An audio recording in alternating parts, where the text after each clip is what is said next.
human-AI collaborative 3D indoor mapping with commodity drones. Indoor mapping data is crucial for applications like navigation, route planning, space evaluation, and tracking spatial changes over the time, especially in large indoor spaces. However, such data is usually scarce due to the high cost of collection and maintenance, either from architecture data or from scanning devices.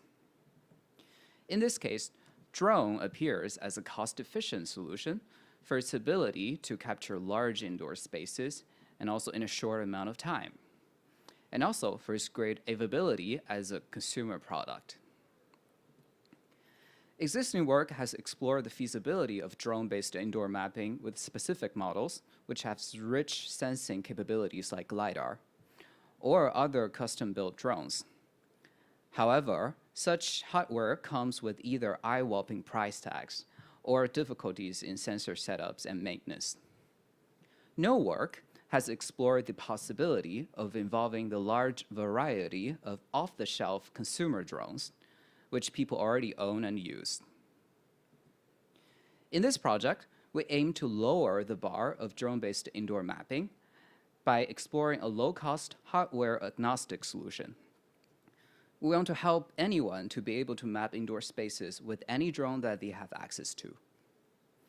Additionally, we aim to involve the local and contextual knowledge of non-professionals into these drone-based indoor maps.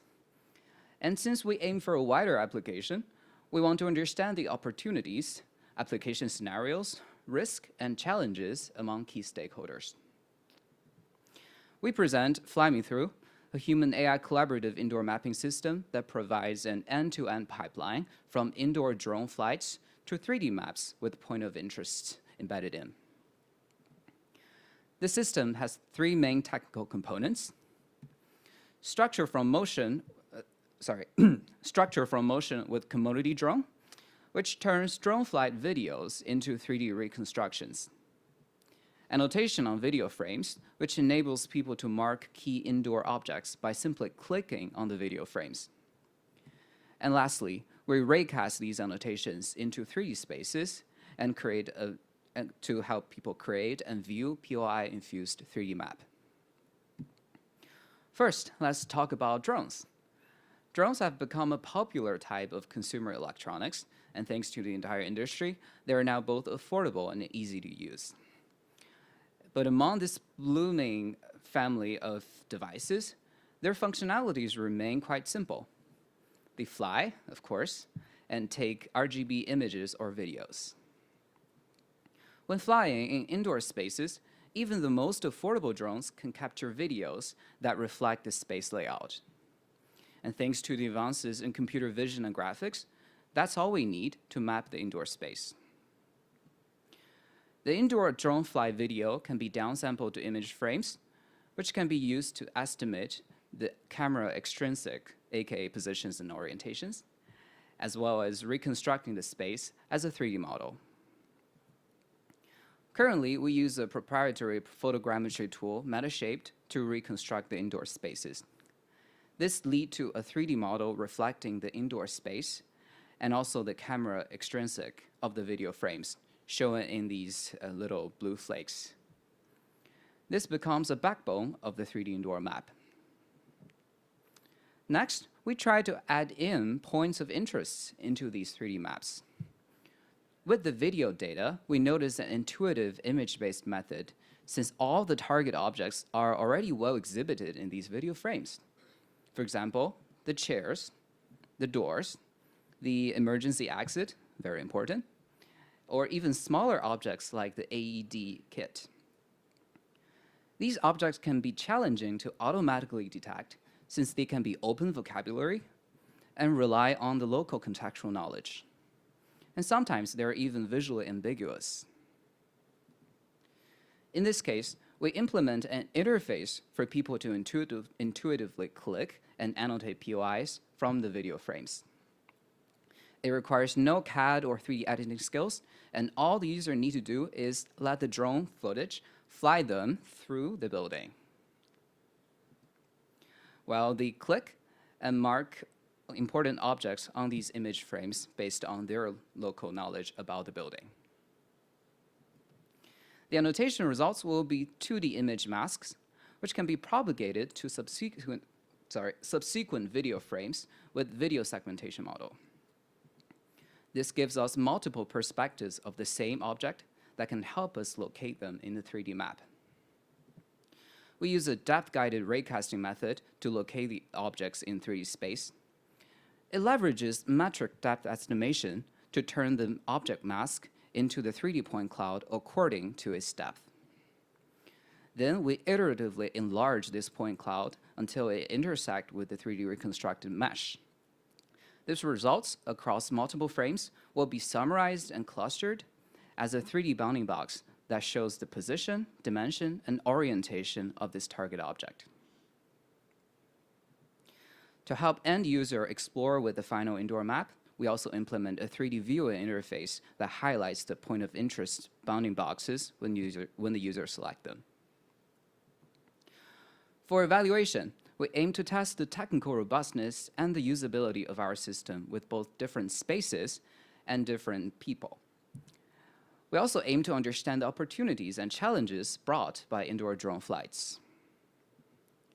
With the approval and guidance of building managers, we fly our drone in 12 indoor spaces with varying functionality and size, ranging from 100 square meter single floor space to 3,000 square meter multi-floor space.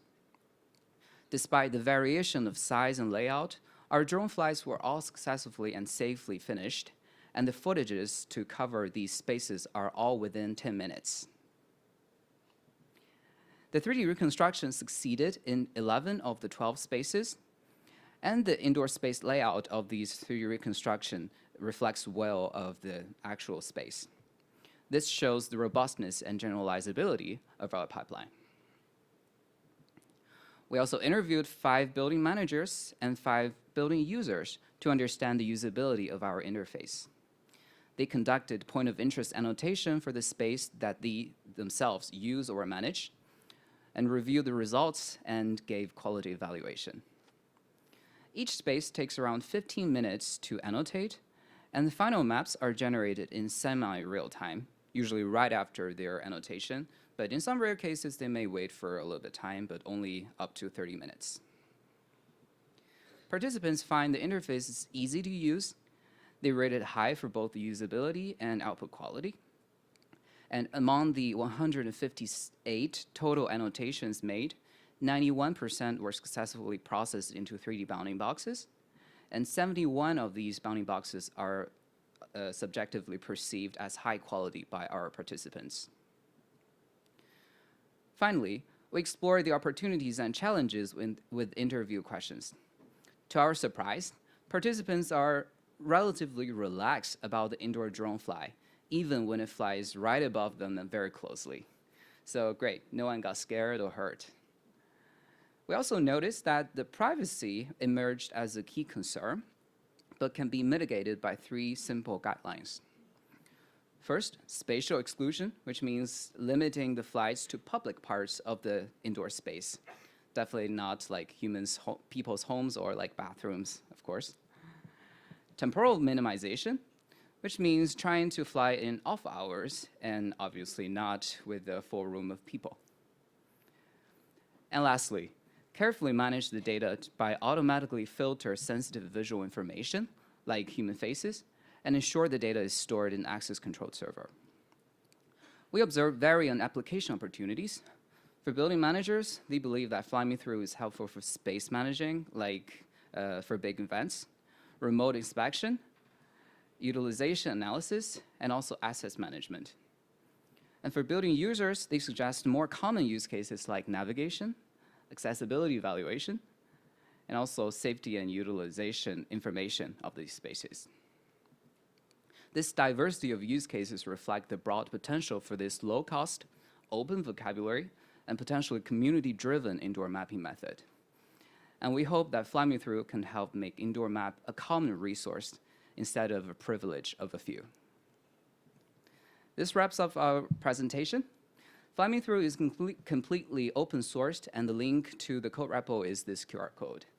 Both me and my co-first author, Ruiqi Chen, right there in the SV gown, are graduating next year, And I'm personally looking for industry research position around the topic of human AI system, creativity support tools, etc. Ruiqi is looking for PhD programs relevant to human AI systems. Please reach out to us if you're interested. Thank you.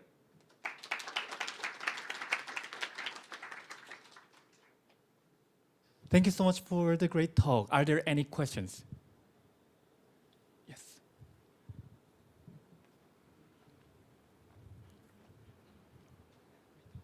Thank you for the talk. I noticed the picture, you use a special type of the drones, right? Yes. It's for sports, more like a speedy.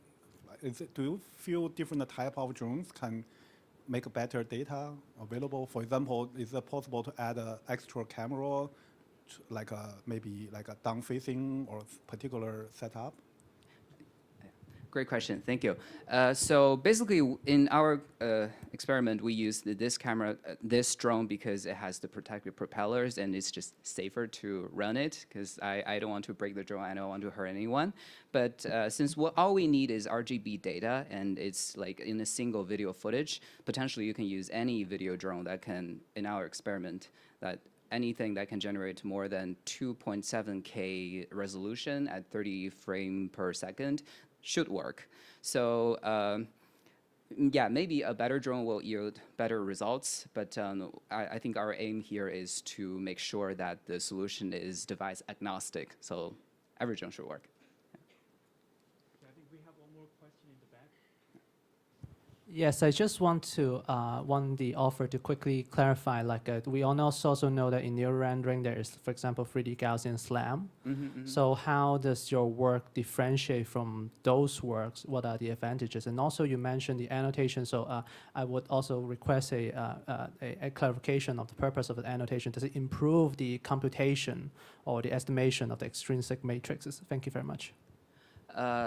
Yeah, great question. The annotation does nothing with the estimation of extrinsics. Those are done by this proprietary tool we're using. And to compare our solution with the Gaussian splatting, I think, so first, we tested Gaussian splatting, a lot of different works by great teams, but so far it doesn't work with our indoor mapping data because mostly, I guess, it's their camera extrinsic estimation doesn't work as well as this current solution. And second, I think the one problem with Gaussian splatting may be like the mapping between the pixels to the results is a little bit hard to derive, so that even though you can annotate some results in 2D frames, it's still hard to translate them into 3D coordinates. So I wouldn't say our solution is the only solution, and I'm also looking forward to other works like Gaussian splatting to be better in the future. But so far, it feels like we want to find a sweet spot in this current technical landscape. Okay, due to the time constraints, we have to proceed. Let's thank the speaker again.